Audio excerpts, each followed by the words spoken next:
கிறிஸ்துவுக்குள் பிரியமானவர்களே, தற்போது ஒரு முக்கியமான தகவல் வெளியாகியுள்ளது. இஸ்ரேல் மீது ஈரான் 3 கட்டமாக மிகப்பெரிய அளவில் தாக்குதலை தொடங்கியுள்ளது. ஈரானின் முக்கிய ராணுவ தளபதி சிரியாவில் வைத்து இஸ்ரேலின் விமான குண்டுவீச்சில் உயிரிழந்ததை அடுத்து இஸ்ரேல் மீது தாக்குதல் நடத்துவோம் என்று ஈரான் எச்சரிக்கை விடுத்திருந்தது. இந்நிலையில் தற்போது சில மணி நேரங்களுக்கு முன்பாக இஸ்ரேல் மீது மிகப்பெரிய அளவில் ஈரான் தாக்குதல் நடத்தியுள்ளது.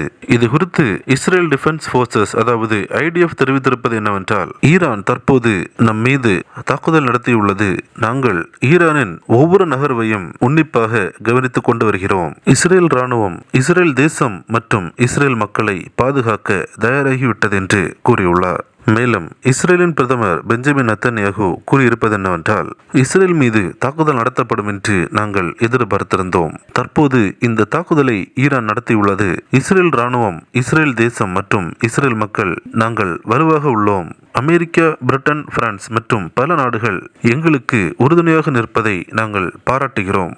நாங்கள் ஒரே ஒரு கோட்பாடை தான் வைத்துள்ளோம். எங்களுக்கு யாரேனும் தீங்கு விளைவித்தால் அவர்களுக்கு நாங்கள் தீங்கு விளைவிப்போம் என்று இஸ்ரேல் பிரதமர் கூறியுள்ளார். கிறிஸ்துக்குள் பிரியமானவர்களே, இஸ்ரேலின் பாதுகாப்பிற்காகவும் இந்த போர் மேலும் விரிவடையாமல் இருக்கவும் அப்பாவி மக்களின் உயிர்கள் பாதுகாக்கப்படவும் நாம் அனைவரும் நம்முடைய ஜெபங்களில் நினைவு கூறுவோம். கிறிஸ்துக்குள் பிரியமானவர்களே, இந்த தகவலை தவறாமல் உங்கள் நண்பர்களுக்கும் பகிருங்கள். எங்களோடு இணைந்து பயணிக்க இந்த சேனலை சப்ஸ்கிரைப் செய்து கொள்ளுங்கள். தேவன் தாமே உங்களை ஆசீர்வதிப்பாராக. ஆமென்.